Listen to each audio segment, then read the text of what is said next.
massivement fréquenté. On a eu vraiment une ouverture merveilleuse qui démontrait que les bravades entre les gouvernements, et je dirais moins que ça, les petitesses des petits présidents, n'empêchent pas que les Français et les Mexicains continuent à être des amis, et des amis très proches, et très fâchés quelquefois avec nos gouvernants. Et cela dit, même les mois de juin, c'est-à-dire quelques mois après, on a ouvert à l'Institut culturel du Mexique une grande exposition avec les tableaux d'un chaman huichol, qui font partie d'une collection d'Artes et Mexico dont on a fait l'étude. C'était une exposition qui venait du Japon, qui avait été montrée à Montauban, au sud de la France, et qui a été aussi accueillie par tous ces Français et Mexicains qui disent « nous aimons malgré tout ». J'étais très content de voir que là, c'était les doyens des mexicanistes à l'époque, François Chevalier, auquel il nous a manqué toujours faire des hommages. Il n'est plus parmi nous, mais c'est vraiment quelque chose de très très important. Et quand on parle de rapports culturels, il faut toujours faire une longue histoire. Et ici même, pendant qu'on faisait l'exposition de la photographie, à la première salle, on a parlé du projet culturel d'Artes de Mexico et on a montré comment on a développé deux numéros qui ont été édités au Mexique avec les patronages des entreprises françaises. L'un qui parlait de la fascination des Français pour le Mexique et un autre qui parlait de la fascination des Mexicains pour la France. Quelque chose qui est vraiment, qui va au-delà des produits culturels, dont le rôle des mexicanistes est fondamental et dont il faut vraiment reconnaître l'importance que les mexicanistes ont eue pour le développement de ces relations.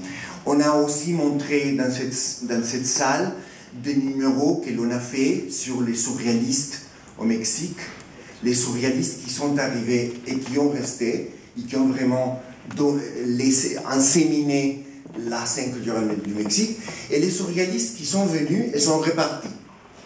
On a montré aussi des numéros dont la présence française au Mexique a l'air de ne pas être, parce que les gens ne savent pas déchiffrer que c'était quelque chose de français. Par exemple, encore très récemment, quand vous alliez dans tous les petits villages du Mexique, il y avait un zocalo. Le meuble de ces zocalos, c'est-à-dire les banques et la pergola, comment ça qu'on appelle ce qu'il y a au centre, là où joue l'orchestre, les kiosques étaient faits en fer fondu, fabriqués par les usines françaises. Et énormément de traits de notre relation. C'est-à-dire, si les présidents se bagarrent, nous ne nous bagarrons pas. Néanmoins, quand il y a quelque chose comme un grand problème et qu'on a la volonté de le surmonter et qu'on peut faire déjà des choses importantes pour que notre relation améliore, il faut se questionner de quelle nature peut être cette nouvelle relation.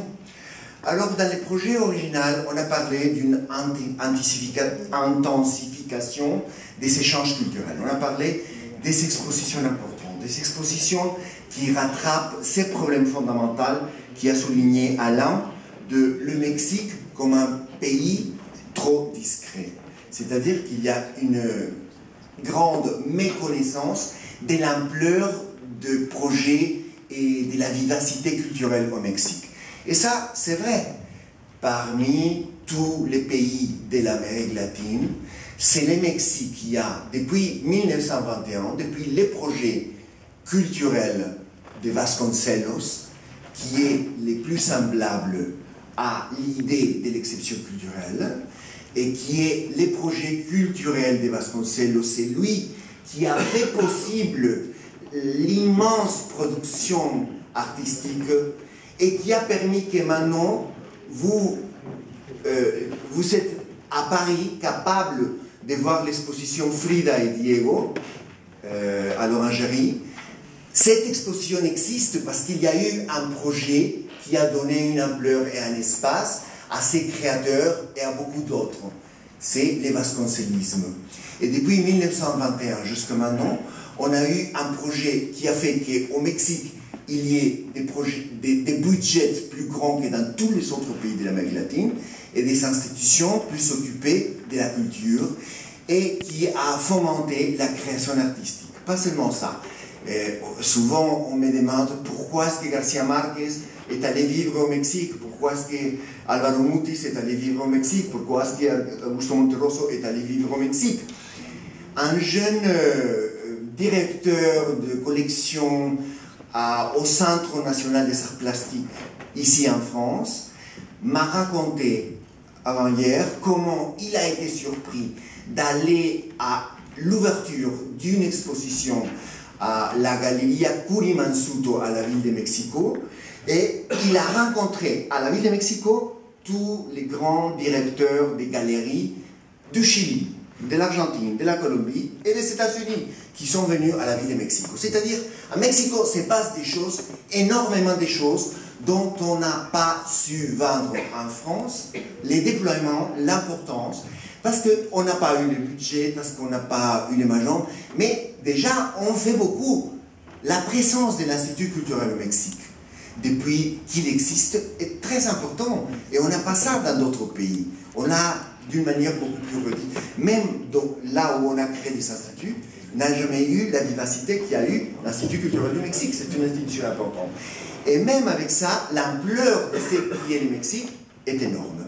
Et c'est-à-dire que l'intensification des échanges peut donner un remède à ça. Mais moi je pense que du point de vue de développer le rôle des gouvernements, il y a encore quelque chose d'autre qui est fondamental. Parce que même si le Mexique a eu tout ça, il nous a manqué ce que vous savez en France, qui est une longue histoire des institutions et des lois qui protègent et donnent vivacité à la culture, et ce qui est l'exception culturelle française. C'est-à-dire que moi je propose dans le cadre de ces conseils qu'il y ait vraiment un accord pour que le Mexique profite de l'histoire, des institutions et de la législation de l'exception culturelle française pour que l'on puisse vraiment améliorer et protéger toutes nos activités fondamentales.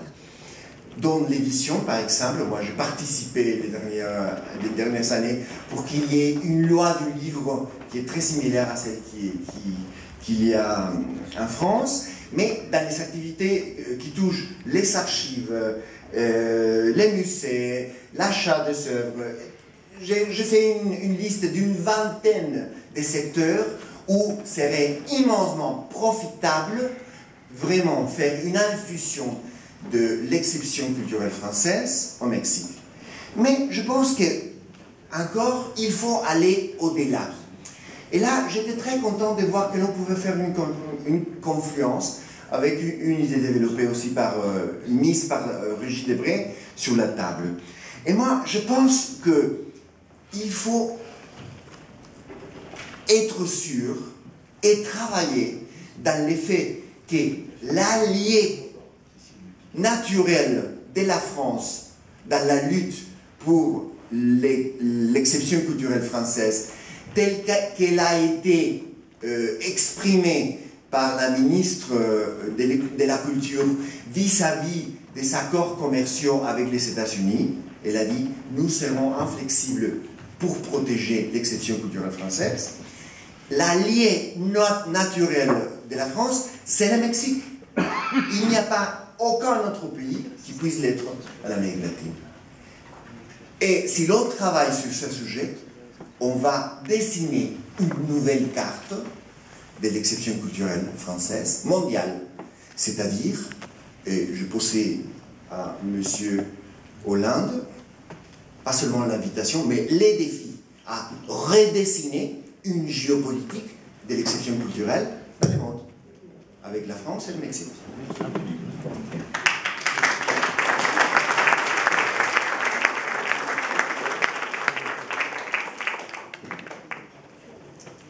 Merci.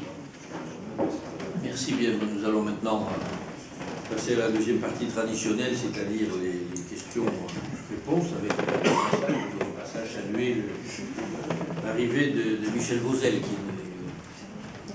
est parlementaire membre de notre groupe et qui est président de la région PACA, comme vous le savez tous. Qui veut intervenir, monsieur? Monsieur?